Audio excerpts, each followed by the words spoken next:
طلاق کے 3 سال بعد دوبارہ اسی آدمی سے نکاح کر کے ساتھ رہ سکتے ہیں؟ اگر 3 طلاقیں دی تھیں تو پھر نہیں رہ سکتے، اگر 3 سے کم دی تھیں تو رہ سکتے ہیں۔ اچھا، وتر کی تیسری رکعت میں سورت پڑھنے کے بعد درود شریف پڑھ سکتے ہیں؟ وتر کی تیسری رکعت میں دعائے قنوت پڑھنا سنت مؤکدہ ہے۔ سنت مؤکدہ کا مطلب ہے کہ اس کو چھوڑ دینا حرج ہے، گناہ کا ذریعہ بن سکتی ہے یہ چیز، اس کی شریعت میں تاکید ہے۔ وتر کی تیسری رکعت میں سورت پڑھنے کے بعد درود شریف پڑھ سکتے ہیں۔ وتر کی تیسری رکعت میں دعائے قنوت پڑھنا سنت مؤکدہ ہے، سنت مؤکدہ کو چھوڑنا ٹھیک نہیں ہے، تو اس لیے دعائے قنوت سیکھیں۔ ہاں، جب تک نہیں سیکھ پاتے یا مشکل ہو رہا ہے، بعض لوگوں کی بڑی عمر ہو جاتی ہے، پھر ان کی زبان پہ الفاظ ہی نہیں چڑھتے، تو پھر کوئی بھی دعا پڑھ سکتے ہیں، تو چونکہ درود شریف بھی ایک دعا ہے تو وہ بھی پڑھ سکتے ہیں۔ پھر اگر جماعت سے نماز پڑھتے ہوئے بیچ میں وضو ٹوٹ جائے تو باہر کیسے نکلیں؟ پیچھے کافی لوگ ہوتے ہیں، ان کی نماز میں خلل آئے گا۔ کوئی بات نہیں، آنے دیں خلل، آپ نکل جائیں، کھڑے رہنا وہاں جائز نہیں ہے۔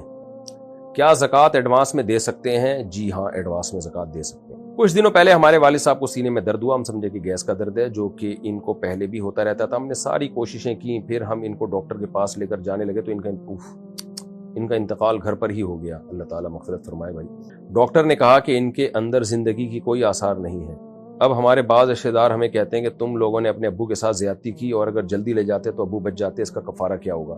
کوئی بھی اپنے باپ کو نہیں مارنا چاہتا، رشتہ دار منفی باتیں کر کے غم بڑھاتے ہیں، ایسے رشتہ داروں کو بولو خدا کے عذاب سے ڈرو۔ تو آئندہ یہ احتیاط کریں، کوئی بھی بیمار ہو تو فوراً ڈاکٹر سے رابطہ کریں، خود سے فرض نہ کر لیں کہ گیس کا درد ہے تو، لیکن جو ہوا وہ ہو گیا، بس اب اس کو بھول جائیں۔ آپ کوئی زیادتی نہیں کی، آپ نے ابو کے لیے توبہ استغفار کریں، ان کی مغفرت کی دعا کریں، آئندہ بہرحال احتیاط کریں آپ۔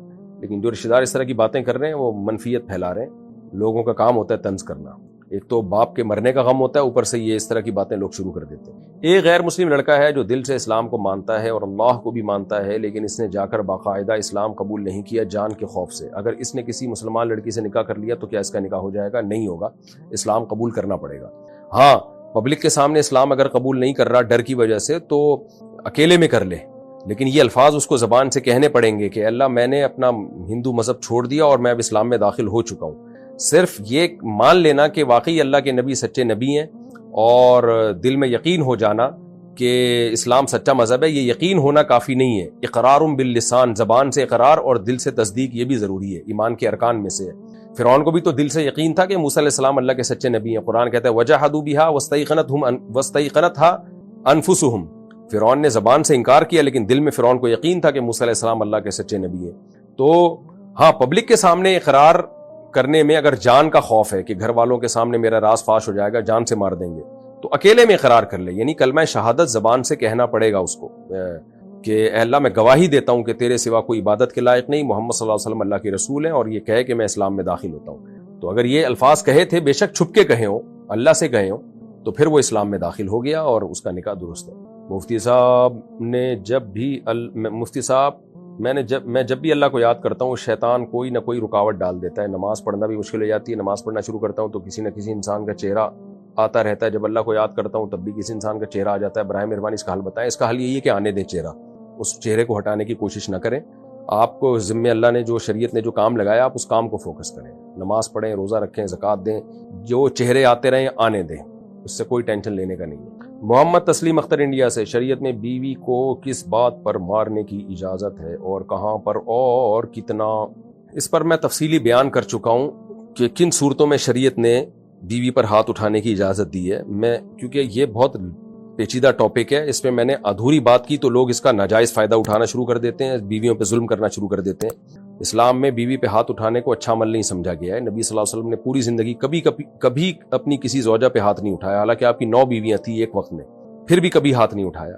تو بعض صورتوں میں بہرحال اجازت دی ہے شریعت نے، اب اس پہ میرا تفصیلی بیان ہے، آپ یوٹیوب پہ سرچ کر لیں، مل جائے گا آپ کو۔ اصل یہی ہے کہ ہاتھ نہ اٹھایا جائے، محبت کے ساتھ رہا جائے، وہ باندی نہیں ہے، لونڈی نہیں ہے، وہ آپ کی شریک حیات ہے، اس کو رسپیکٹ دیں آپ۔ لیکن بعض صورتوں میں بہرحال شریعت نے گنجائش دی ہے اعتدال کے ساتھ ہاتھ اٹھانے کی، کیونکہ سربراہ کو اگر اجازت ہی نہیں ہوگی کہ وہ اپنا حکم زبردستی منوا سکے تو پھر وہ سربراہ نہیں ہے۔ گورنمنٹ سربراہ ہے نا، تو گورنمنٹ کو یہ اجازت ہے کہ جب کوئی وہ ایسا لا جو ہمارے فائدے کے لیے جب وہ گورنمنٹ دیتی ہے، اگر ہم اس کو نہیں فالو کرتے تو گورنمنٹ کو یہ اجازت ہے کہ وہ پنشمنٹ دے سکتی ہے، سزا دے سکتی ہے۔ تو مرد بھی گھر کا سربراہ ہوتا ہے، گھر بھی ایک چھوٹی سی ریاست ہوتی ہے، شریعت نے مرد کو یہ اتھارٹی دی ہے کہ اگر آپ کے ماتحت جائز باتوں میں بھی آپ کی بات نہیں مان رہے اور اس سے فسادات ہو رہے ہیں تو حتی الامکان تو برداشت کریں آپ. سب گھروں میں سب کچھ اونچ نیچ چلتی ہے، لیکن ایک وقت آتا ہے اس میں شریعت نے پھر اجازت دی ہے، مرد کو یہ اتھارٹی دی ہے، وہ اعتدال کے ساتھ ہاتھ اٹھا سکتا ہے. تو اس پر میرا تفصیلی بیان ہے، آپ وہ سن لیں. اور ایسے پرسنل نوعیت کے مسائل چینل پہ نہ پوچھا کریں، کیونکہ میں جب بتاؤں گا تو اس سے جو پہلے ہی سے ظالم جابر مرد ہیں نا، جو بد اخلاق ہیں، وہ جری ہو جاتے ہیں اپنی بے گناہ عورتوں پہ اور ظلم بڑھ جاتا ہے. کچھ مرد ویسے ہی جنگلی ہوتے ہیں، وہ گاؤں دیہاتوں میں بہت اس طرح بعض علاقوں میں ظلم ہوتا ہے، کوٹتے ہیں ڈنڈوں سے بلا وجہ ایک ذرا ذرا سی باتوں پہ، تو وہ اور جری ہو جاتے ہیں پھر ان چیزوں سے. تو ایسے موقع پہ اپنے حالات بیان کر کے کسی مفتی سے اپنے پرسنل حیات کہ بھئی میری بیوی کے یہ حالات ہیں، تو ایسی صورت میں کیا شریعت مجھے اجازت دیتی ہے کہ اس پہ میں سختی کر سکتا ہوں. تو پرسنل اپنے حالات کال کر کے یا کسی کو بتا کے، جو ماہر مفتی ہو اس کو بتا کے اس سے شرعی حکم پوچھنا چاہیے، کیونکہ ہر ایک کے حالات دوسرے سے مختلف ہوتے ہیں. ایک آدمی دبئی میں ہے، اس کی شادی کو 15-16 سال ہو گئے ہیں، اس کے 3 بچے بھی ہیں، 3-4 بچے بھی ہیں. اب ایک عورت نے جو ان کے رشتہ دار ہے یہ بتایا کہ اس آدمی نے اور اس کی بیوی نے ایک عورت کا دودھ پیا ہے. تو اب کیا کرنا ہوگا؟ کچھ بھی نہیں کرنا ہوگا، اس خاتون کی بات کا کوئی اعتبار نہیں ہے. شادی ہو گئی، 4 بچے ہو گئے، اب آ کے بتا رہی ہے، تو اس بات کا کوئی شریعت میں اعتبار نہیں ہے. اگر پہلے سے مشہور ہو کہ ان دونوں نے بچپن میں ایک عورت کا دودھ پیا ہے تو دونوں میں علیحدگی کرائی جائے گی. اور اگر بعد میں آ کے کسی نے بتایا تو شرعی گواہی کا ہونا ضروری ہے. باقاعدہ پراپر 2 مرد گواہی دیں جنہوں نے اپنی جو یعنی ثقہ ہو، یا عورتیں گواہی دیں، کوئی ایک عورت نہیں ہے تو ایک مرد اور 2 عورتیں گواہی دیں، یعنی گواہی کا نصاب مکمل ہونا چاہیے. تو ایسے ایک عورت کے کہنے سے اب نہیں ہو سکتا کچھ بھی. تو یہ اطمینان کے ساتھ میاں بیوی کے طور پہ زندگی گزاریں، اور اس خاتون سے کہیں کہ اب آپ جو ہے نا پھوٹ ڈالنے کی کوشش نہ کرو میاں بیوی کے رشتے میں.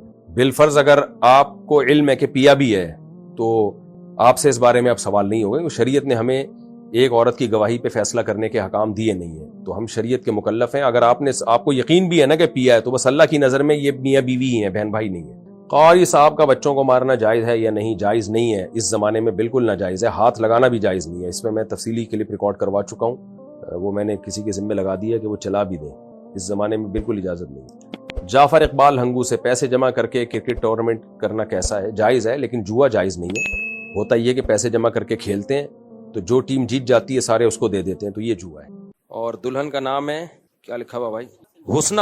حسنہ بنت محمد یعقوب. ان کا وکیل کون ہے؟ حسنہ بنت محمد. آپ نے اجازت دی کہ میں حسنہ بنت محمد یعقوب کا نکاح مہر کیا لکھا ہوا ہے؟ مبلغ 30,000 روپے اور 3 تولہ سونا. 30,000 روپے اور 3 تولہ سونا، اس مہر میں آپ نے اجازت دی کہ میں حسنہ بنت محمد یعقوب کا نکاح محمد وقاص محمد ندیم بلوچ سے کروں. اجازت ہے؟ کون ہے بھائی؟ آپ ہیں؟ قبول ہے. ابھی کرنے تو دیں نکاح، بہت اسپیڈ ہے. ابھی میں نے نکاح کیا نہیں ہے، میں پوچھ رہا ہوں آپ ہیں. دیر سے شادی کے نقصانات دیکھو. ہیں تیسری شادی ہو رہی ہے آپ کی؟ 2 ہیں؟ نہیں استاد. اچھا بھائی. سید محمد طلحہ ول سید راشد علی، اور دلہن کا نام ہے طیبہ بنت عبد القدیر، اور مہر کی رقم ہے 1,00,000 روپے اور 50,000 معجل، 50,000 بعد میں. 1,00,000 روپے مہر میں ان کے وکیل کون ہے؟ آپ نے اجازت دی کہ 1,00,000 روپے مہر میں طیبہ بنت عبد القدیر کا نکاح سید محمد طلحہ ول سید راشد علی سے کروں. اجازت ہے جی؟ اللہ اکبر. پہلے تیسری شادی والے کا، آپ کا بعد میں. یہ زیادہ نیک آدمی. الحمدللہ نحمدہ ونستعینہ ونستغفرہ ونؤمن بہ ونتوکل علیہ ونعوذ باللہ من شرور انفسنا ومن سیئات اعمالنا من يهده الله فلا مضل له ومن يضلله فلا هادي له ونشهد ان لا اله الا الله وحده لا شريك له ونشهد ان سيدنا وحبيبنا وشفيعنا وسندنا محمدا عبده ورسوله صلى الله تعالى عليه وعلى آله وأصحابه وبارك وسلم تسليما كثيرا كثيرا. أما بعد فأعوذ بالله من الشيطان الرجيم. بسم الله الرحمن الرحيم. يا أيها الناس اتقوا ربكم الذي خلقكم من نفس واحدة وخلق منها زوجها وبث منهما رجالا كثيرا ونساء واتقوا الله الذي تساءلون به والأرحام إن الله كان عليكم رقيبا. وقال تعالى يا أيها الذين آمنوا اتقوا الله وقولوا قولا سديدا يصلح لكم أعمالكم ويغفر لكم ذنوبكم ومن يطع الله ورسوله فقد فاز فوزا عظيما وقال النبي صلى الله عليه وسلم النكاح من سنتي وقال فمن رغب عن سنتي فليس مني وقال النبي صلى الله عليه وسلم تزوجوا الودود الولود فإني مباهي بكم الأمم وقال النبي صلى الله عليه وسلم تزوجوا ولا تكونوا كرهبان النصارى. جناب سید محمد طلحہ و سید راشد علی، میں نے 1,00,000 روپے مہر میں آپ کا نکاح طیبہ بنت عبد القدیر سے کیا. آپ نے اس نکاح کو قبول کیا؟ جی قبول کیا. جزاک اللہ، آپ کو 3ری دفعہ شادی مبارک ہو. جناب محمد وقاص ول محمد ندیم بلوچ، میں نے 30,000 روپے مہر اور 3 تولہ سونا، اس مہر میں آپ کا نکاح حسنہ بنت محمد یعقوب سے کیا. آپ نے اس نکاح کو قبول کیا؟ جی قبول ہے. ماشاءاللہ، اللہ تعالیٰ مبارک کرے جی، دونوں نکاحوں میں اللہ برکت دے. الحمدللہ رب العالمین والعاقبۃ للمتقین والصلاۃ والسلام علی رسولہ الکریم وعلی آلہ وصحبہ اجمعین. اللہ ان دونوں نکاحوں کو اپنے دربار میں قبول فرما. ان نکاحوں میں اللہ دونوں جوڑوں کو اللہ تا دم حیات اس نکاح کی برکتیں نصیب فرما. تا دم حیات محبت کے ساتھ، الفت کے ساتھ اللہ زندگی گزارنے کی توفیق نصیب فرما. اس نکاح کو اللہ ان دونوں جوڑوں کے خاندانوں میں جوڑ کا ذریعہ بنا، خاندانوں میں الفت اور محبت کا ذریعہ بنا، برکتوں کا ذریعہ بنا. ہر طرح کے شر سے اور آفات سے اللہ ان کو محفوظ فرما. جس کی جو جائز مراد ہو اللہ اس کی مراد کو پورا فرما. ربنا آتنا فی الدنیا حسنۃ وفی الآخرۃ حسنۃ وقنا عذاب النار. صلی اللہ تعالی علی خیر خلقہ محمد وعلی آلہ وصحبہ اجمعین. اللہ دونوں کو بہت مبارک کرے. بھائی اجتماعی قربانی کرنے والے اکثر گائے کہ او بھائی بہت اہم مسئلہ، اس کا کلپ بنا کے ابھی نہیں چلائے تو قربانی کے جانور کی جگہ تم کو کھڑا کر دو. دیکھو آج کل ایک بہت بڑی کوتاہی ہو رہی ہے. اجتماعی قربانیوں میں لوگ نوٹ کما رہے ہیں. اجتماعی قربانی میں آپ نوٹ نہیں کما سکتے، یہ بزنس کا جائز طریقہ نہیں ہے. جو جائز طریقہ ہے بزنس کا وہ بھی میں آپ کو بتا دوں. اگر نوٹ کمانے ہیں تو کیسے کرو. پھر ہو یہ رہا ہے مسجد والے، مدرسے والے یا کوئی انڈیویجولی یا کوئی ادارہ کیا کرتا ہے، وہ کہتا ہے بھائی ہمارے ہاں اجتماعی قربانی ہو رہی ہے، سب لوگ حصہ لیں. ایک حصہ فار ایگزامپل 15,000 روپے کا ہے. اب سب سے 15,000 روپے لے لیے، لاکھوں کروڑوں روپے جمع ہو گئے، جانور لے کر آئے، گوشت ڈیوائیڈ کیا، اب بچ گئے جی 10 لاکھ روپے. وہ 10 لاکھ پی گئے، یا وہ مدرسے کا پروفٹ سمجھ لیا کہ یہ مدرسے کا کیا ہے، پروفٹ ہے. تو یہ جائز، وہ 10 لاکھ روپے آپ کو سب میں کو ڈیوائیڈ کرنے پڑیں گے، واپس کرنے پڑیں گے وہ مدرسے کا پروفٹ. کیونکہ اگر آپ مدرسے کا وکیل بن کے اجتماعی قربانی کر رہے ہیں تو مدرسہ پروفٹ اگر رکھ رہا ہے تو اس کا مطلب مدرسہ بزنس کر رہا ہے. تو قانونی ادارہ بھی ایک شخص کی طرح ہوتا ہے، جس کو شخص قانونی کہتے ہیں. سمجھ رہے ہیں کہ نہیں سمجھ رہے؟ ادارہ بھی کیا ہوتا ہے، ایک فرد کی طرح بزنس کرے گا. اس کے بھی بزنس کے جائز ہونے کے احکام وہی ہیں جو ایک فرد واحد کے ہیں. کوئی ادارہ سودی لین دین نہیں کر سکتا. مثال کے طور پر آپ نے کسی مدرسے کو 1 کروڑ روپے، مدرسے سے 1 کروڑ روپے قرضہ لیا اور کہا کہ میں ہر سال 1 لاکھ روپے مدرسے کو اس پہ پروفٹ دوں گا مدرسے کو، لیکن یہ پروفٹ مدرسے کے لیے جائز نہیں ہے کیونکہ مدرسے سے سودی قرضہ لیا جا رہا ہے. تو ایسے ہی مدرسے کے ساتھ جب بزنس ہوگا تو بزنس کے احکام وہی ہیں جو جمشید کے ساتھ بزنس کے احکام ہیں. وہ کیا ہے وہ میں ابھی آ کے آپ کو بتاتا ہوں. سمجھ رہے کہ نہیں سمجھ رہے؟ تو اب کرنا یہ ہے کہ جب کسی مدرسے یا مسجد کی طرف سے اجتماعی قربانی ہو رہی ہے تو آپ نے یہ کرنا ہے کہ بھائی جتنے ایک حصہ ہم اتنے کا لے کر آئیں گے، جو پیسے بچ جائیں گے ہم آپ کو واپس کرنے کے پابند ہیں، اور اگر آپ اجازت دیں تو ہم مدرسے کے ڈبے میں ڈال دیں. یہ رسید پہ پہلے لکھوا لیں آپ. پھر اب جب وہ پیسے بچیں گے، اگر کوئی شخص کہتا ہے میں نے اجازت دی تھی آپ کو کہ یہ مدرسے میں ڈال دیں لیکن میں وہ اجازت کینسل کر رہا ہوں، مجھے پیسے واپس دو، تو آپ کو دینے پڑیں گے کیونکہ اس ایگریمنٹ کی کوئی شرعی حیثیت ہے نہیں. یہ بس ایک اخلاقی پابندی ہوگی کہ بھائی میں نے کہا تھا جو پیسے بچ جائیں تو مدرسے میں ڈال دینا، اس وقت میرا موڈ یہی تھا لیکن پیسے تو چونکہ میرے ہیں تو واپس دے دو مجھے، تو آپ کو واپس دینے پڑیں گے. عام طور پہ دیکھا یہ جا رہا ہے کہ مسجد والے، مدرسے والے جو اس طرح کی قربانی کرتے ہیں وہ واپسی کا آپشن نہیں رکھتے، اور اگر رکھتے بھی، اگر وہ کہہ بھی دیتے ہیں کہ جو پیسہ بچے گا ہم مدرسے میں فنڈ کے طور پہ دے دیں گے، تو پھر یہ نہیں بتاتے کہ یہ لازمی شرط نہیں ہے. لازمی شرط لگا نہیں سکتے نا. یہ جس کا پیسہ ہے جب تک وہ آپ کو عین وقت پہ جب اس کا حق آئے گا تو اس وقت اگر وہ اجازت دیتا ہے تو ٹھیک ہے، نہیں دیتا تو اس کو حق ہے. دیکھو میں آپ سے کہتا ہوں کہ کل میں آپ کو صدقہ دوں گا 50 روپے، آپ سے وعدہ کر لیتا ہوں. کل آپ آئے کہ آپ نے کہا تھا 50 روپے دو، میں کہہ رہا ہوں یار میرا موڈ نہیں ہے، تو آپ زبردستی لے سکتے ہو؟ بھائی ایک وعدہ کیا تھا، ابھی میرا موڈ نہیں ہے. ہم یہ تو کہیں گے یار اب اخلاق کا تقاضا یہ کہ دے دو، لیکن کوئی شرعی پابندی اس پہ ہے نہیں. آپ کے پیسے بھائی میری ضرورت پڑ گئی ہے مجھے، اب اس وقت میں نے کہا تھا میرے پاس تھے، اب میرے پاس ہے نہیں. ہاں آنے جانے کا جو آپ کی ٹینشن ہوئی کرایہ میں دے دیتا ہوں، میرے وعدے کی بیس پہ آپ آئے تو نقصان نہیں ہونے دوں گا میں آپ کو. تو ایسے ہی خوب سمجھ لو کہ جب اجتماعی قربانی کی ہے تو اس پہ جو اضافی پروفٹ ہے آپ نے رسید پہ پہلے لکھوا لیا, لوگوں کو بتا دیا کہ جو پیسہ بچے گا ہم مدرسے کے ڈبے میں ڈال دیں گے, تو ٹھیک ہے, اچھا کام کیا آپ نے.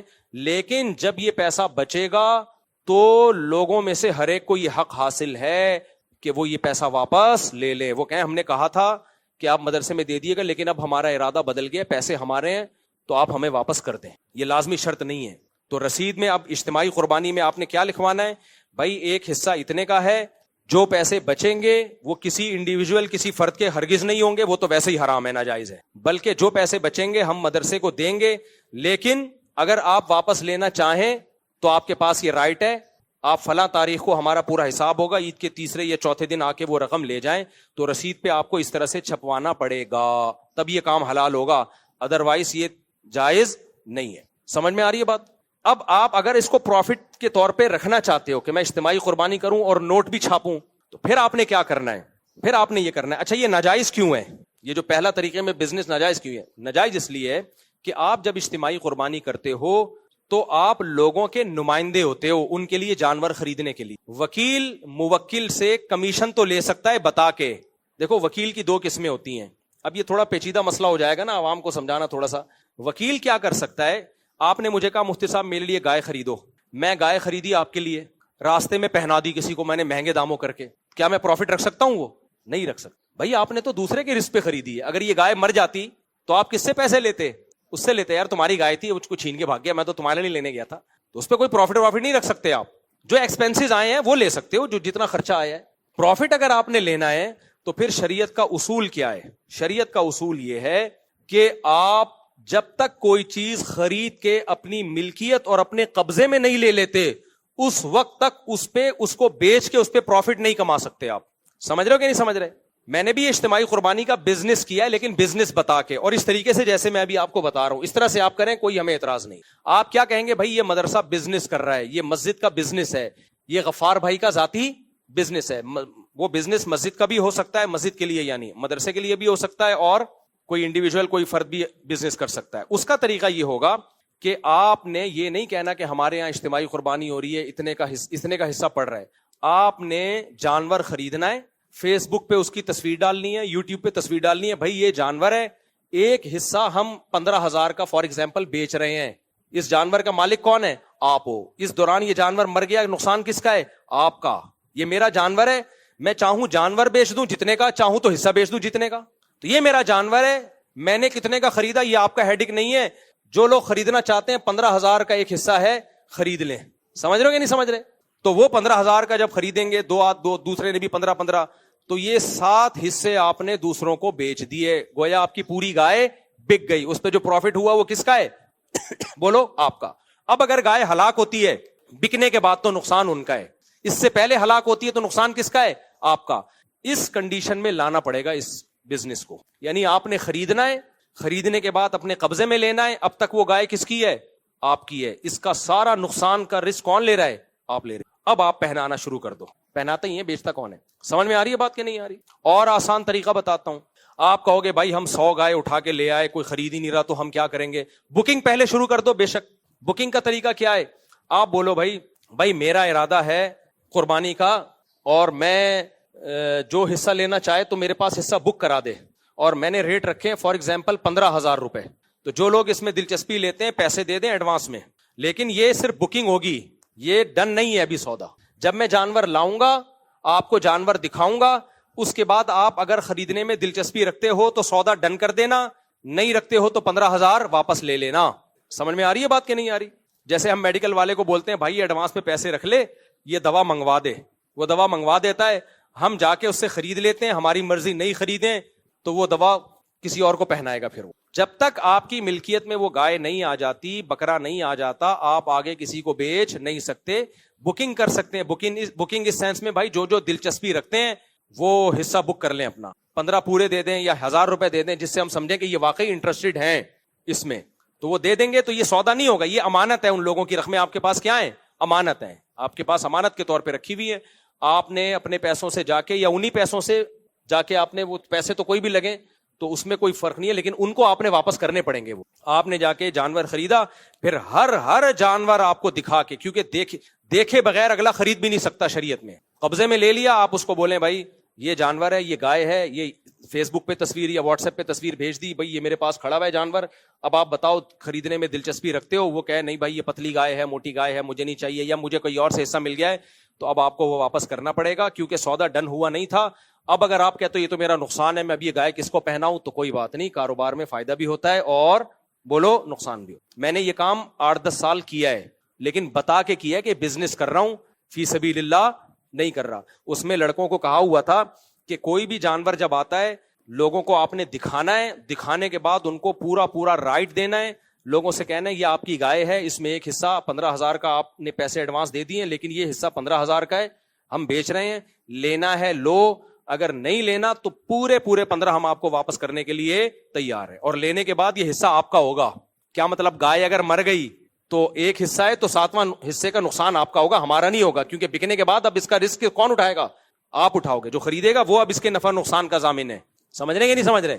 تو کتنے میرے جھگڑے ہوتے تھے, میں جانور لایا تھا 40 جان 100 گائے لایا, 8-10 سال میں نے یہ بزنس خود کیا ہے, خود منڈیوں میں گیا بھی ہوں جانور لینے کے لیے. اس میں اتنی ٹینشن ہوتی تھی جب میں جانور لے کے آتا تھا. اب جو ملازمین رکھے ہوئے ان کو میں نے کہا بھائی یہ گائے جو ہے غفار بھائی کا حصہ ہے, اس کو غفار بھائی کو آپ نے بتا دیا؟ وہ کہہ رہے نہیں بتایا نہیں. وہ کہہ رہے بھائی ہم نے تو پہلے اجازت دی ہوئی تھی. تو پھر میری لڑائی ہوتی تھی کہ میں جو منہ سے پھوٹ رہا ہوں اس کو آپ تصویر بھیجو, اس کو بولو بھائی یہ آپ کی گائے ہے, اس پہ آپ کا قبضہ ضروری ہے, ابھی تو یہ میرے قبضے میں ہے. تو آپ دیکھو گے, ٹھیک ہے, قبضے کا مطلب یہ نہیں کہ آ کے وہ جیب میں ڈالے گائے کو. قبضے کا مطلب بھائی یہ گائے ہے, ہم تخلیہ کا مطلب ابھی آپ کی ہے, میری نہیں ہے. ابھی یہ یہاں کھونٹے سے بندھی ہوئی ہے, صرف کھونٹا میرا ہے, گائے کس کی ہے؟ یہ رسی بھی ہم نے آپ کو گفٹ کر دی ہے, گائے آپ کی ہے. اب اس کے نفع نقصان کا کون ضامن ہے؟ آپ ہو. ہر گائے کے ہر حصے میں یہ ٹینشن اٹھاتا تھا میں.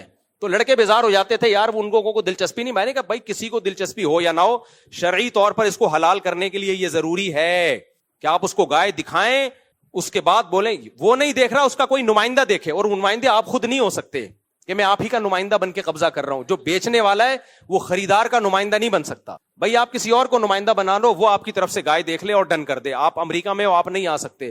تو یہ بزنس اگر کرنا ہے تو پھر بزنس کا موڈ, پورا جو ایک بزنس کا ایک اسٹرکچر ہے وہ اختیار کرنا پڑے گا. تو آج ہو یہ رہا ہے کہ کام بزنس کا ہو رہا ہے, لیبل اجتماعی قربانی کا لگ رہا ہے. تو میں نے تو 8-10 سال کیا, اس کے بعد مجھے اندازہ ہو گیا کہ یہ بہت بڑی ٹینشن ہے, لوگوں کو سمجھانا بہت مشکل ہے, ملازمین کو سمجھانا بہت مشکل ہے. اب بعض ہمارے لڑکے ایسی باریک گائے اٹھا کے لے آئے, تو میں نے کہا جس کا بتاؤ اب لوگوں کو یہ آپ کی گائے ہے, یہ 7 آدمی جن کے اس میں حصہ ہے ان کو دکھاؤ. وہ کہہ رہے ہیں وہ دکھائیں گے تو وہ لیں گے نہیں. میں نے کہا یہ تو حرام ہے ہمارے لیے, ان کو دکھاؤ بھائی, آپ یہ پتلی گائے ہے, موٹی گائے ہے, جو بھی ہے, 15,000 کا ایک حصہ دے رہے ہیں, آپ کو ہڈیوں کا سوپ ملے گا, قبول ہے یا نہیں قبول ہے؟ تو اب جو امریکہ کینیڈا میں بیٹھا ہے اس کو تو دلچسپی نہیں ہوتی نا. کہہ رہے ہیں بھائی ہمارے کیا, ہم کہتے ہیں آپ کو دلچسپی نہیں ہے, لیکن شرعی طور پر حلال کرنے کے لیے کاروبار کو یہ ضروری ہے کہ آپ دیکھیں یا آپ کا کوئی نمائندہ دیکھ کے ڈن کرے, دیکھے بغیر ڈن کرنے کا کوئی اعتبار نہیں ہے. تو پھر وہ اس کو سوپ ہم نے دکھایا, ہڈیوں کا سوپ, کسی نے لے لیا, کسی نے بولا ہمیں نہیں چاہیے. وہ ٹینشن کس کی ہوئی؟ پھر وہ سوپ ہم نے اپنے بچوں کو پلایا. پھر سمجھ رہے کہ نہیں سمجھ رہے؟ تو اس میں لاس ہوا. تو یہ جب پراپر وے میں کام ہوگا تو حلال ہے, پراپر وے میں نہیں ہوگا تو یہ حلال نہیں ہے. تو اجتماعی قربانی میں خلاصہ یہ نکلا کہ آپ پروفٹ نہیں کما سکتے, اور اگر بزنس کرنا ہے تو لیبل کیا لگنا چاہیے؟ بزنس. اس میں کسی قسم کا لوگوں کو دھوکا بولو نہ ہو. ایک مسجد کی انتظامیہ کچھ دن پہلے میرے پاس آئی اور کہنے لگی مفتی صاحب ہم جو ہے وہ اجتماعی قربانی کرتے ہیں اور بزنس بھی کریں گے, اس میں پروفٹ بھی رکھیں گے. میں نے کہا پروفٹ تو انویسٹمنٹ کے بغیر ہو نہیں سکتا, آپ کا اپنا کتنا پیسہ لگ رہا ہے؟ کہہ رہے ہمارا پیسہ تو نہیں. تو کہنے لگے, میں نے کہا پھر تو بزنس, پھر تو پروفٹ حلال نہیں ہے. جب آپ کی انویسٹمنٹ ہی نہیں ہے, رسک ہی نہیں لے رہے آپ, تو آپ کا کے لیے نفع کہاں سے حلال ہو گیا؟ کہہ رہے ہم جو اتنی محنت کریں گے اور اتنی اسٹرگل کریں گے اور وہ بھی تو اس میں ہمارا پروفٹ بنتا ہے. میں نے کہا محنت پہ اجرت بنتی ہے, پروفٹ نہیں بنتا. اور اجرت بھی جب جائز ہے جب بتا کے ہو, بغیر بتائے اجرت بھی جائز نہیں ہے. مثال کے طور پر کوئی انٹی یہاں سے گزر رہی ہیں سامان لے کے, آپ نے انٹی کی مدد کی, سامان اٹھا کے ان کے گھر تک پہنچایا. پہلے زمانے میں لوگ کرتے تھے, کوئی ایجڈ خواتین ہیں تو نوجوان لوگوں کو خدمت کا جذبہ تھا, بھائی انٹی ہم پہنچا دیتے ہیں آپ کے گھر سامان. اب آپ نے گھر میں سامان پہنچایا, آپ نے کہا 500 روپے دے دیں انٹی. وہ کہیں گے بھائی 500 روپے, کہنے مزدوری کے پیسے نہیں ہوتے کیا؟ ہوتے ہیں, لیکن پھر مزدور پہلے ایگریمنٹ کرتا ہے, پروفٹ تو پھر بھی نہیں ہے. تو آپ مسجد والے اسپیسیفک کمیشن لے سکتے ہیں کہ بھائی ہم 10 آدمی اجتماعی قربانی کا نظم سنبھالیں گے, ہمارے دن رات ایک ہو جائیں گے, گایوں کا گوبر بھی ہے اور یہ بھی ہے اور وہ بھی ہے, حصے بانٹنے بھی ہیں, تو فی گائے ہم اتنا کمیشن لیں گے. یہ پرچی پہ لکھ دیں, اندھیرے میں مت رکھو. لوگ سمجھ رہے ہوتے ہیں یہ فی سبیل اللہ ہماری خدمت ہو رہی ہے, حالانکہ وہ کمیشن بھی رکھ رہے ہوتے ہیں, پیسے بھی رکھ رہے ہوتے ہیں. تو یہ صحیح نہیں ہے. اگر انتظامیہ یا مدرسے کی انتظامیہ یہ کام کر رہی ہے اور اپنا کمیشن لے رہی ہے تو کمیشن کی مقدار بھی بتائیں کہ فی گائے ہم اتنا کمیشن لیں گے جس میں ہم آپ کو یہ سروس دیں گے. گائے بھی آپ کی ہوگی, پیسے بھی آپ کے ہوں گے, ہمارا کام ہے اس گائے کو کھڑا کرنا اور اس کے چارے کا خرچہ بھی آپ پہ ہوگا. ہمارا کام ہے اس گائے کو ماہر قصائی سے ذبح کروا کے گوشت آپ تک پہنچا دینا. یہ اس کام کے ہم کتنے روپے لیں گے؟ 500 روپے لیں گے, یہ بتا دیں پہلے, یا 1000 روپے لیں گے یا 1 کروڑ روپے لیں گے, مجھے اس سے کوئی غرض نہیں. اگر لوگ دینے پہ راضی ہیں تو کیا دے گا, کوئی نہیں, 1 کروڑ روپے, ایک مثال دے رہا ہوں. تو اس طریقے سے یہ کام کیا جائے. ادروائز جو اجتماعی قربانیوں میں پیسوں کا عنصر آ گیا ہے نا, نوٹ چھاپے جا رہے ہیں اور پیسہ کمائے جا رہے ہیں, یہ حرام ہے, ناجائز ہے. سمجھتے ہو اس کو؟ جو بھی اجتماعی قربانی کر رہا ہے تو اس سے پوچھیں بھائی جو پیسے بچیں گے وہ کہاں جائیں گے, اور ہر چیز حساب کتاب ہونا چاہیے. الحمدللہ زیادہ تر مسجد مدارس میں تو پورا حساب ہوتا ہے, اتنے کی گائیاں پڑی ہیں, اتنا اس کا خرچہ ہے, قصائی کی اتنی اجرت نکلی ہے وغیرہ وغیرہ, بچا کے یہ بچائے. تو وہ بچا ہوا حد تک تو ٹھیک ہوتا ہے, بچا ہوا گیا کہاں آگے کچھ پتہ نہیں ہوتا کہاں گیا. تو وہ جو بچا ہوا ہے وہ لوگوں کو واپس کرنا پڑے گا. اور پھر اس کا نام, اگر بزنس کر رہے ہیں تو پھر اس کا نام اجتماعی قربانی نہ رکھیں, کیونکہ اجتماعی قربانی سے پہلا میسج یہی جاتا ہے کہ آپ لوگوں کی نمائندے بن کے ان کو ایک سہولت دے رہے ہیں, تو اس کو پھر بزنس ہی کریں. تو میں نے جب کیا تو بزنس ہی کیا تھا. ایک کمپنی کا نام تھا, میری کمپنی ہے, میں نام نہیں بتاؤں گا اس کا, تو باقاعدہ کمپنی کا نام استعمال کیا اس میں, اور پھر اس میں جو ہے وہ بتایا بھائی یہ حصہ برائے فروخت ہے, پرچی بھی یہ چھپوائی, حصہ کیا ہے برائے فروخت ہے, تو اتنے کا حصہ ہم بیچیں گے. اور پھر اس میں جب میری گائے آتی تھی تو میں اپنے لڑکوں کے ذمہ لگایا ہوا تھا, ہر ایک کو فون کرو, گائے کی تصویر بھیجو, بولو اب آپ بتاؤ خرید رہے ہو کہ نہیں خرید رہے ہو. حصہ پورا ایک ایک چیز تجوید کے ساتھ کلیئر ہوتی تھی. جس نے کہہ دیا ہمیں خریدنا ہے تو ٹھیک ہے آپ کا حصہ ہے, جس نے کہا ہمیں نہیں خریدنا, لو بھائی یہ پیسے واپس لو. سمجھتے ہو؟ اس طریقے سے کر. اور کوئی سوال؟ یہ کلپ بنا کے چلا دینا لازمی. امانتوں میں بہت حکم ہے بھائی. دیکھو نبی صلی اللہ علیہ وسلم کے پاس ایک سیکنڈ میرے بھائی, ایک صحابی آئے, مسلمان ہوئے, جس قوم سے تھے اس سے جنگ ہو رہی تھی, تو جنگ سے پہلے وہ آ کے مسلمان ہو گئے. ان کے پاس بکریوں کا پورا ریوڑ تھا, تو انہوں نے کہا میں اسلام لانے کے بعد کیا کروں؟ آپ نے کہا یہ ریوڑ میں جس کی بکریاں پہلے جا کے واپس کرو. حالانکہ جن سے لڑائی ہو رہی ہے ان کی بکریاں تھیں, وہ تو ان کا تو مال غنیمت ہے نا, لیکن بھائی مال غنیمت تو جنگ کے بعد ہوتا ہے نا, یہ بکریاں تو ان کی ہیں, ان کافروں کی ہیں جن سے تمہاری لڑائی, ان سے تمہارا ایگریمنٹ تھوڑی ہوا ہے کہ ان سے بکریاں لیں اور اسلام لا کے ساری بکریاں ادھر لے آئے. یہ تو پھر غیر مسلم جائے سونا نکالے, چوری کرے اور اسلام قبول کر کے سونا لے کے بھاگ جائے. تو نبی نے جو دشمن تھے لڑ رہے تھے ان کے بارے میں ان صحابی کو کہا کہ تم مسلمان تو ہو گئے ہو لیکن جس کی بکری ہے اس کے حوالے کرو, اس کے بعد ہمارے ساتھ میدان جنگ میں شامل ہو, پھر اسی قوم کے خلاف لڑو جن کی بکریاں تھیں. اتنی مالی معاملات میں اسلام نے ہم کو فیئر رہنے کا حکم دیا ہے, اور آج پتہ ہی نہیں چلتا کتنا پیسہ آ رہا ہے کہاں جا رہا ہے. ایسے بھی بعض محتمم, زیادہ تر صحیح ہوتے ہیں الحمدللہ, لیکن مدارس کے بعض محتمم میں نے دیکھے ہیں, بعض لوگ وہ کیا کر رہے ہیں, مدرسے کے لیے گائے لینے گئے, اپنی نیت سے خریدی, اور جیسے گائے خریدی 50,000 کی, ایک مثال دے رہا ہوں, اور مدرسے کو 55,000 کی بیچ دی. ابے یہ کیا ہو رہا ہے؟ آپ جب مدرسے کے وکیل بن کے جا رہے ہو تو آپ اپنے لیے خرید ہی نہیں سکتے بھائی. آپ جب خرید رہے ہو اپنے لیے تو وہ مدرسے کے لیے ہو, پھر وہی آپ مدرسے کو بیچ رہے ہو, یعنی اپنے آپ کو بیچ رہے ہو. یہ ڈرامے بھی ہوتے ہیں بعض جگہ, نہیں آئی سمجھ میں بات. میں اس کی ایک مثال دیتا ہوں. غفار بھائی نے آپ کو 1 لاکھ روپے دیے اور بولا جا میرے لیے گائے لے کر آ. آپ نے 1 لاکھ کی گائے خریدی غفار بھائی کے لیے, اور پھر دل میں یہ نیت کی کہ غفار بھائی تو یہاں ہے نہیں, میں غفار بھائی کا نمائندہ بھی ہوں اور میں خود ستار ہوں, تو میں ستار بن کے غفار کو یہ 1 لاکھ کی گائے 1,10,000 میں بیچتا ہوں. یہ جائز ہے کیا؟ نہیں جائز. سمجھ میں آ رہی ہے بات؟ دوبارہ سے جمشید نے بھیجا آپ کو, جا بھائی تو جا, میں تیرے سارے خرچے اٹھاتا ہوں, سب منڈی آنے جانے کا خرچہ میرے ذمے, بھلے تو خرچ کر لیکن ذمے کس کے ہے؟ میرے ہے. وہاں چائے بھی پینا, کھانا بھی کھانا, یہ سارے ایکسپینسز میرے ذمے, بھلے اپنے پیسوں سے کھا لیکن ذمہ کس کا ہے؟ میرا ہے. اور تو میرے لیے گائے خرید. آپ گئے, آپ کا نام ہے وسیم, آپ نے وہاں جا کے 1 لاکھ کی گائے خریدی, خرچہ سارا کس کا ہو رہا ہے؟ ذمہ داری کون اٹھا رہا ہے؟ جمشید. پھر آپ نے کہا کہ یار یہ خریدی تو ہے, سارا خرچہ تو جمشید کے ذمہ, اگر یہ گائے مر جاتی تو نقصان بھی جمشید کا ہوتا, اور میں گیا بھی جمشید کی طرف سے, ساری دنیا کو پتا ہے میں جمشید کے لیے گائے خرید رہا ہوں, لیکن میں ہوں تو جمشید نہیں نا, میں ہوں وسیم. تو یہ گائے جو میں نے 1 لاکھ کی خریدی ہے, تو میں نے وسیم جو میں سچی مچی کا ہوں وہ بن کے میں نے جمشید کو 1,10,000 میں بیچی, اور پھر آپ نے جا کے جمشید سے کہا کہ یہ گائے 1,10,000 کی ہے. جمشید کہہ رہا ہے کیسے 1,10,000 کی ہے؟ بولو چھوڑو, میں نے جس سے خریدی ہے وہ اس نے 1,10,000 کی بیچی ہے, اور میں نے خریدی کس سے ہے؟ اپنے آپ سے. تو بعض مدرسوں میں یہ بھی میں نے دیکھا ہے, بعض میں, سب زیادہ تر مدرسے ٹھیک ہی ہوتے ہیں الحمدللہ, کہ وہ محتمم کم بخت کیا کر رہا ہے, پہلے 50 گائے خریدتا ہے اپنے لیے, پھر وہ گائے پروفٹ رکھ کے بیچتا ہے کس کو؟ مدرسے کو. حالانکہ وہ جو اپنے لیے خرید رہا ہوتا ہے تو اس کا رسک سارا مدرسے کے ذمے ہوتا ہے, اس کا آنے جانے کا خرچہ اور وہ سب کچھ ایکسپینسز کس کے ذمے ہوتے ہیں؟ مدرسے کے ذمے ہوتے ہیں. تو یہ جائز نہیں ہے کہ آپ ایک ہی طرف سے وکیل بھی بن رہے ہو اور موکل بھی بن رہے ہو, یہ نہیں ہوتا. اس زمانے میں کوئی مالی معاملات میں ٹھیک ہو جائے نا, بس وہ جنت میں جائے گا. مزہ بہت گڑبڑے ہیں پیسوں میں. ٹرسٹ لوگ کیا کرتے ہیں, آپ نے ایک ٹرسٹ بنا لیا بہترین قسم کا, غریبوں کو راشن بانٹوں گا, اور اپنی راشن کی دکان بھی کھول لی. اب آپ تھر میں 1 کروڑ کا راشن بانٹ رہے ہو, وہ سارا 1 کروڑ کا راشن کہاں سے جا رہا ہے؟ بولو, آپ کی دکان سے جا رہا ہے. ایک صاحب نے ایسا کیا, میں نے کہا میرے بھائی یہ 1 کروڑ کا راشن آپ ہی کی دکان سے جا رہا ہے, یہ تو آپ کا بزنس چمک رہا ہے. کہتے ہیں اس میں غریب کا نقصان کیا ہے, میں سستا دے رہا ہوں. بات معقول ہے بھائی, اگر آپ سستا دے رہے ہیں تو آپ سے لیں, بے شک پھر آپ کا فائدہ ہو جائے تو کوئی غلط بات نہیں ہے. میں نے کہا آپ کہاں سے لے رہے ہو؟ جتنا سستا آپ ٹرسٹ کو بیچ رہے ہو اس سے زیادہ سستا آپ کہیں سے اٹھا رہے ہو, تو آپ اپنے ٹرسٹ کا مال ڈائریکٹ وہاں سے کیوں نہیں اٹھا لیتے؟ نہیں آئی میرا خیال ہے بھائی, آپ اپنے ٹرسٹ کا مال ڈائریکٹ وہاں سے اٹھاؤ جہاں سے آپ اپنے جنرل اسٹور کا مال اٹھا رہے ہو, اپنے گودام کا مال اٹھا رہے ہو. پھر آپ کے لیے حلال ہے. یہ پوری دنیا میں اتنا سستا کہیں اویلیبل ہی نہیں ہے, آپ کی دکان میں سب سے سستا, پھر آپ اٹھا لو بھائی, کوئی بات نہیں. غریب کو بھی فائدہ ہے سستے میں, ٹرسٹ کو بھی فائدہ ہے, آپ کو بھی فائدہ ہے. لیکن ہو ایسا نہیں رہا ہوتا, ہول سیلر کوئی اور ہے. تو آپ اتنا مال جب کروڑوں کا اٹھا رہے ہو تو اس ہول سیلر سے اٹھاؤ نا جو سب سے کم ریٹ لگائے. تو سب سے کم تو وہ لگا رہے جس سے آپ لے رہے ہو.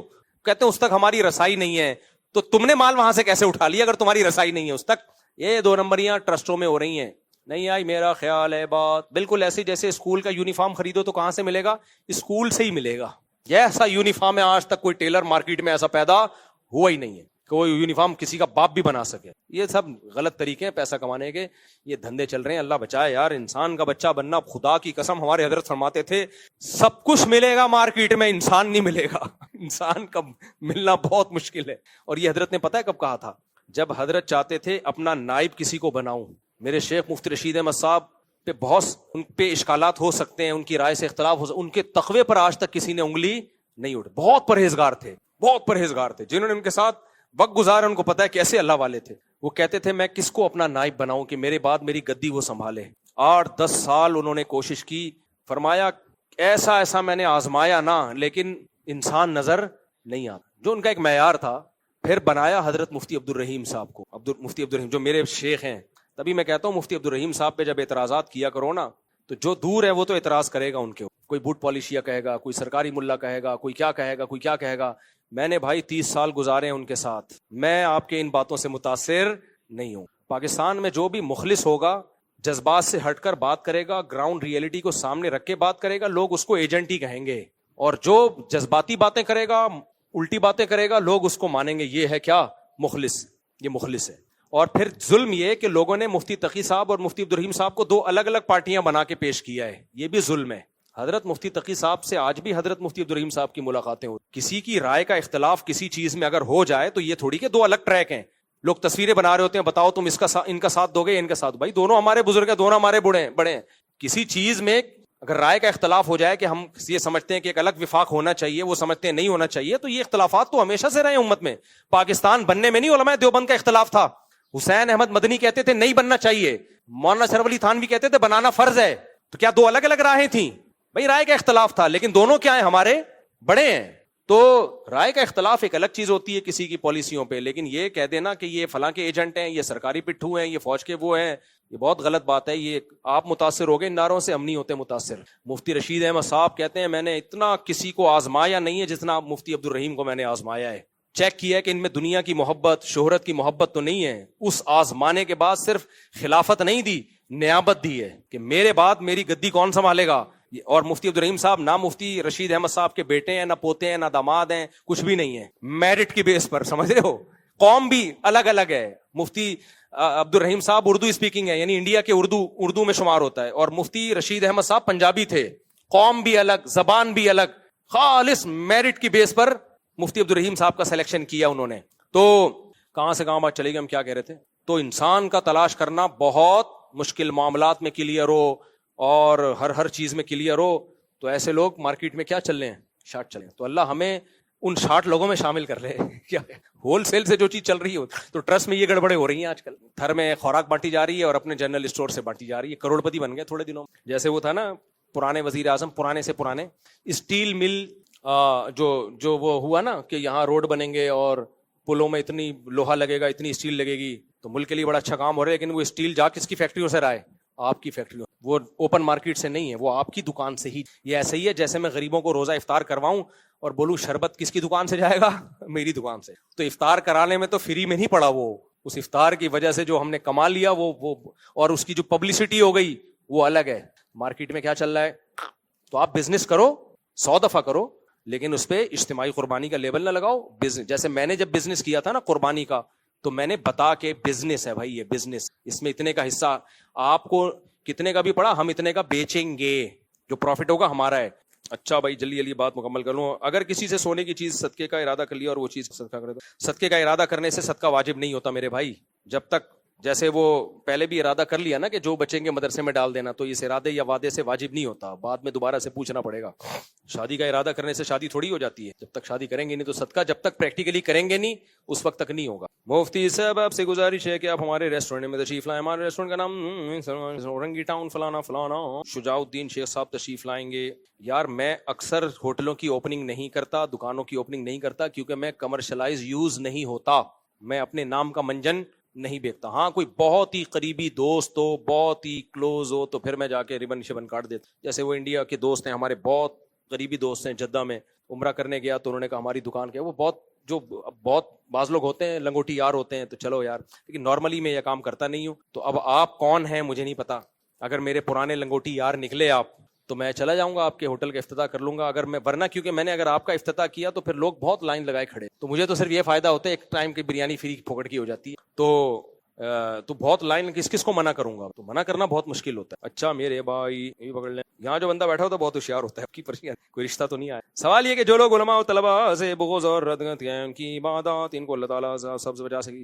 علماء کا اور صلحاء کا بغض جس کے سینے میں ہو نا, اس کے چہرے کی رونق اللہ چھینتے ہیں, اور موت اس کی اچھی نہیں ہوتی. یعنی موت اچھی نہ ہونے کا مطلب اچھے اعمال پہ اس کا خاتمہ نہیں ہوتا. اس پر میں پورا بیان کروں گا کسی وقت. آج کل سوشل میڈیا پہ علماء کے خلاف بولنا بہت کامن ہوتا جا رہا ہے, یہ بہت خطرناک ہے.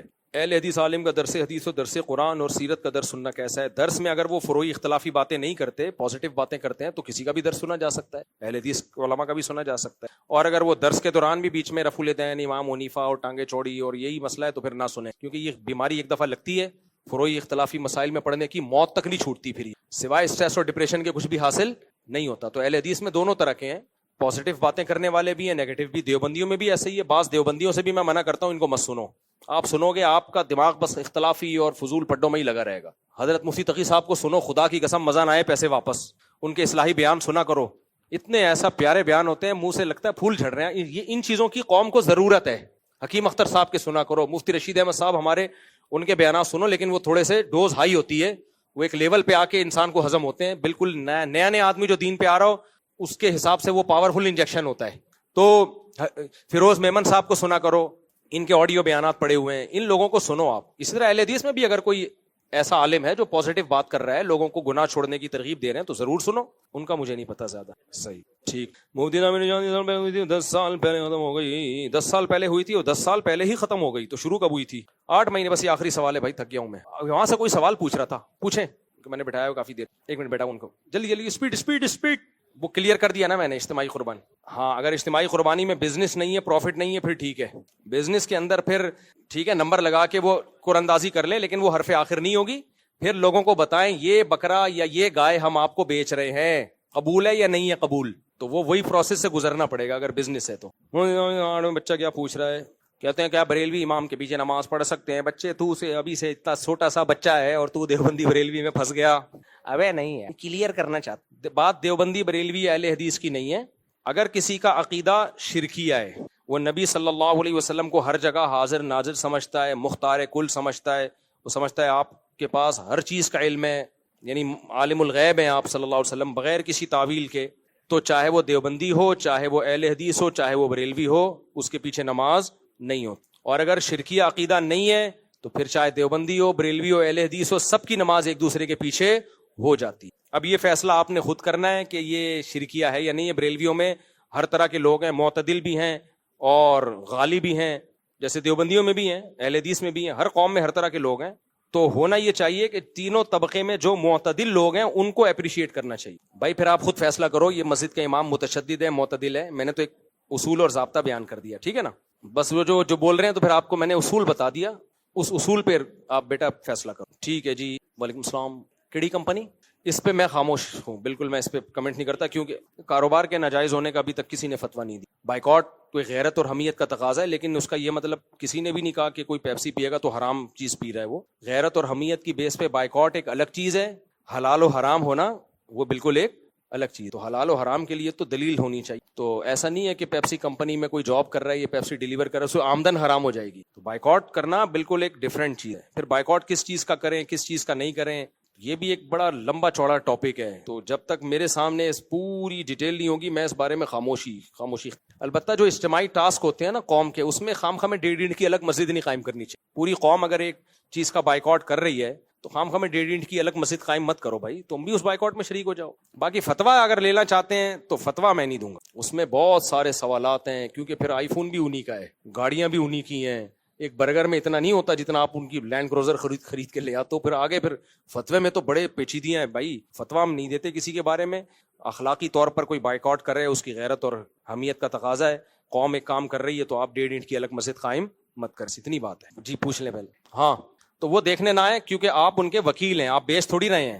وہ ٹھیک ہے, کہہ رہے ہیں رشتہ دار میری گائے میں حصہ ڈالتے ہیں, دیکھنے نہیں آتے, تو ٹھیک ہے نہ دیکھیں, آپ کا بزنس نہیں ہے نا. وہ بزنس جب ہوگا تو پھر گائے دکھا کے حصہ فروخت کرنا پڑے گا. یہ بزنس تھوڑی ہے, یہ تو رشتہ دار کہتے ہیں گائے لے آؤ ایک حصہ میرا, تو ٹھیک ہے, اس میں کوئی پروفٹ تھوڑی ہے آپ کا. جی جی جی جی جی ان کو مائک دینا بھائی.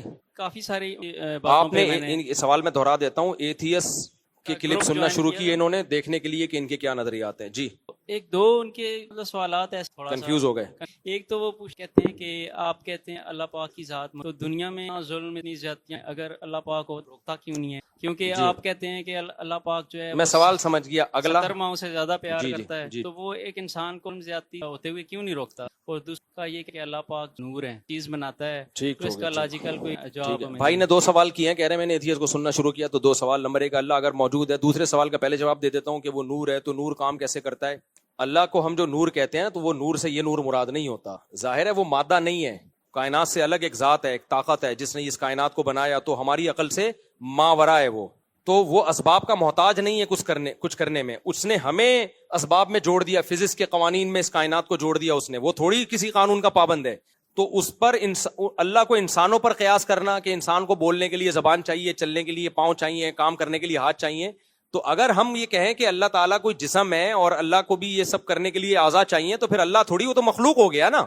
تو اللہ کا خالق کا تو مطلب یہی ہے کہ وہ انسانی عقل سے ماورا ہے. تو آپ ایتھیس سے سوال یہ کیا کریں کہ اللہ تعالیٰ نور ہے اور آپ کہتے ہیں وہ نور کام کیسے کرتا ہے, یہ بات آپ کی سمجھ میں نہیں آ رہی. لیکن اس کائنات کو آپ مان رہے ہو کہ یہ مادہ ہے, تو یہ خود بخود کیسے پیدا ہو گئی؟ ہمیں مادے کے بارے میں پتا ہے کہ خود بخود نہیں ہو سکتا, جو نور ہے اس کے تھوڑی ہم جانتے ہیں کہ وہ کیسے ہے. تو یہ سوال ان پہ گھما دیا کریں آپ. یہ کائنات میں موور کے بغیر موومنٹ نہیں ہو سکتی, چینجر کے بغیر چینجنگ نہیں ہو سکتی, تو کریٹر کے بغیر کریشن سے کیسے گزر گئی ہے؟ خود بخود کیسے اس نے اپنے آپ کو بنا لیا؟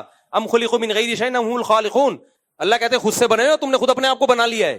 تو وہ اینڈنگ پوائنٹ کیا ہے, اسٹارٹنگ پوائنٹ کیا ہے کائنات کا, کہ کہاں سے یہ مادہ آ گیا, انرجی آ گئی, اور اتنی خوبصورت توازن میں جڑ گئی وہ انرجی.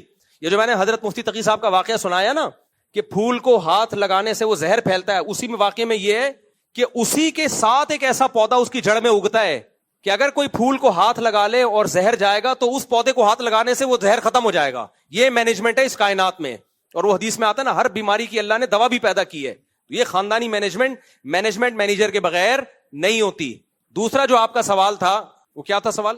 ہاں اتنا ظلم ہو رہا ہے تو پھر اللہ تو ماؤں سے زیادہ پیار کرتا ہے, وہ کیوں ہونے دے رہا ہے؟ اس کا جواب اللہ ہی سے پوچھتے ہیں نا. جس پہ اعتراض ہوتا ہے جواب کون دے گا؟ اللہ دے گا. تو اللہ نے قرآن میں اس کا جواب دیا, جو اتنا ظلم ہو رہا ہے, لا تحسبن اللہ غافلا عما یعمل الظالمون, اللہ کو ہرگز غافل مت سمجھو ظالم لوگ جو کچھ کر رہے ہیں. انما یؤخرہم لیوم تشخص فیہ الابصار, اللہ نے ایک دن تک کے لیے ان کو مہلت دی ہوئی ہے, جس دن آنکھیں پھٹی کی پھٹی رہ جائیں گی, جس دن ظالموں سے ایسا حساب ہونے والا ہے. چونکہ اللہ نے اس دنیا کو دار الامتحان بنایا ہے, ایگزامینیشن ہال میں جو ہو رہا ہے ہونے دیا جاتا ہے, رزلٹ بعد میں اناؤنس ہوتا ہے, اس کے بعد فیصلہ ہوتا ہے کون پاس ہوا کون فیل ہوا. مظلوموں کو اللہ اجر دے گا اور ظالموں کو اللہ سزا دے گا. اور اللہ کہتے ہیں میں نے صرف یہ بتایا نہیں ہے, کر کے دکھایا بھی ہے, بہت سی ظالم قوموں کو تباہ کیا بھی ہے. ابھی تو آپ تصویر کا ایک رخ دیکھ رہے ہیں, انجام تھوڑی ہم نے دیکھا ہے. انجام ہمیشہ کس کا ہوگا؟ والعاقبۃ للمتقین. اللہ کہتے ہیں انجام ان لوگوں کا اچھا ہوگا جو اللہ سے ڈرتے ہیں. تو اس حالت کو دیکھ کے کبھی بھی, یہ تو ایگزامینیشن ہال ہے. اب سوچو اگر دنیا میں فوراً انصاف ہوتا, کہیں کوئی ظلم ہی نہ ہوتا, تو شر ہوتا ہی نہیں. تو شر نہ ہوتا تو خیر کا پتہ چلتا. قرآن نے خود اس اشکال کا جواب دیا ہے, فَأَلْهَمَهَا فُجُورَهَا وَتَقْوَاهَا. اللہ کہتے ہیں یہ جو پوری کائنات کا نظام ہے نا, یہ پازیٹیو اور نیگیٹو پہ چل رہا ہے. الیکٹران پہ نیگیٹو چارج ہوتا ہے, پروٹون پہ پازیٹیو. اگر الیکٹران پہ نیگیٹو نہ ہوتا تو ہمیں پتہ چلتا کہ پروٹون پہ پازیٹیو ہوتا ہے. نہیں آ رہی بات؟ اگر پروٹون پہ پازیٹیو نہ ہوتا تو پتہ چلتا کہ الیکٹران پہ کیا ہوتا ہے؟ نیگیٹو. نہیں پتہ چلتا ہمیں. اگر مرد نہ ہوتا تو عورت کا عورت ہونا پتہ چلتا ہے بھائی. اگر عورت نہ ہوتی تو مرد کا مرد ہونا پتہ چلتا. یہ کمپیئر ہے نا. عورت سے پتہ چلتا ہے مرد مرد ہوتا ہے, اس میں مردانگی ہے, اس کی آواز, اس کی بہادری. عورت سے کمپیئر کیا جاتا ہے آدمی کو, آدمی کو سے کمپیئر کیا جاتا ہے کس کو؟ عورت کو. تو پوری کائنات کا نظام ہے جوڑوں پر, پیئرنگ پر. جھوٹ نہ ہوتا تو سچ کا نہیں پتا چلتا, سچ نہ ہوتا تو جھوٹ کا نہیں پتا چلتا, کنجوس نہ ہوتے سخاوت کا نہیں پتا چلتا, سخاوت نہ ہوتی کنجوسوں کا نہیں پتا چلتا. سارے ایک ہی جیسے ہوتے تو ہم کہتے ہیں کہ کنجوس ہیں دنیا میں یا سخی ہیں, سارے ایک ہی جیسے ہیں تو سخی کا کیا. اب ہم دیکھتے ہیں کچھ لوگ ایسے ہیں جو گھی کا ڈبہ لایا, الماری سے روٹی لگا لگا کے کھا رہے ہیں کہ بھائی اسی سے خوشبو آ جائے گی. اور کچھ ایسے ہیں گھی کا ڈبہ لایا, 4 دن میں ڈبہ ختم, ڈبہ بھی کھلا دیا بچوں کو. تو جب تک شر نہ ہو خیر کا پتہ نہیں چلتا. تو اللہ نے دنیا میں شر بھی پیدا کیا ہے, ظلم بھی پیدا کیا, عدل بھی پیدا کیا, اور بتا دیا کہ وَهَدَيْنَاهُ النَّجْدَيْنِ, ہم نے انسان کو 2 راستے دکھا دیے ہیں, ظلم کا بھی اور عدل کا بھی. اگر دنیا میں ظلم نہ ہوتا تو عادل کی تعریف نہ ہوتی. لوگ یہ نہیں کہتے یہ نیک حاکم ہے. ظالم بھی آئیں گے, عادل بھی آئیں گے, مظلوم بھی ہوں گے, ظالم بھی ہوں گے, سخی بھی ہوں گے, اور کنجوس بھی ہوں گے, جھوٹے بھی ہوں گے, سچے بھی ہوں گے, بے وفا بھی ہوں گے, وفادار بھی ہوں گے. تو یہ اشکال صرف ظلم پہ نہیں ہوتا, یہ بے وفا لوگوں پہ بھی ہوتا ہے. اللہ نے بے وفا کیوں پیدا کر دیے, اللہ نے کنجوس کیوں پیدا کر دیے, اللہ نے بدصورت کیوں. میں جب افریقہ گیا ہوں نا, میں نے ایسے لوگ دیکھے اندھیرے میں نظر ہی نہیں آتے, اور ڈیٹیں لگ رہی ہیں. گرل فرینڈ بھی اندھیرے میں نظر نہیں آ رہی اور بوائے فرینڈ بھی اندھیرے میں نظر نہیں آ رہا, اور ڈیٹ لگ رہی ہے. ابے کیا, کس طرح ڈیٹ لگا رہے ہو, نظر تو کچھ آ نہیں رہا ہے. تو ہماری گاڑی کی ہیڈ لائٹ جب ان پہ پڑی ہے تو پتا چلا ڈیٹنگ پوائنٹ ہے یہ. ان کو جا کے ہمیں اندازہ ہوا ہم گورے ہیں بھائی, ورنہ ہم گوروں کو دیکھ دیکھ کے احساس کمتری میں کا شکار ہوتے تھے کہ گورے تو وہ ہیں. اللہ اگر ان افریقہ والوں کو پیدا نہ کرتا تو ہمیں اندازہ نہ ہوتا کہ اللہ نے ہمیں فیئر کلر دیا. اگر وہ, اور ان کو ہمیں دیکھ کے اندازہ ہوتا ہے کہ ہم گورے نہیں ہیں. ٹھیک ہے, ہم گورے نہیں ہیں. ان کو اللہ نے کوئی اور کوالٹی دے دی, رنگ صاف نہیں دیا, کوئی اور کوالٹی دے دی. تو پوری دنیا کا نظام اسی کمپٹیشن پہ چل رہا ہے. تو یہ خدا کی حکمت ہے. اس لیے اللہ کہتے ہیں دنیا میں ظلم بھی ہوگا, بڑے بڑے خطر. اس سے پہلے بھی فرعون نے کتنے ہزاروں بچوں کو, معصوم بچوں کو ذبح کر دیا بھائی. پھر اللہ نے موسیٰ پیدا کیا. تو ظلم بھی ہے, عدل بھی ہے. موسیٰ جبھی تو پیدا ہوں گے جب فرعون بھی تو ہو. فرعون نہ ہوتے تو موسیٰ کلیم اللہ آتے, اور اللہ کو موسیٰ سے محبت ہوتی. شرک نہ ہوتا عرب میں تو توحید پھیلانے کے لیے محمد صلی اللہ علیہ وسلم آتے دنیا میں, نہ آتے. اللہ کہتے ہیں سارے ہی نیک چل رہے ہیں, پیغمبروں کی ضرورت ہی نہیں ہے.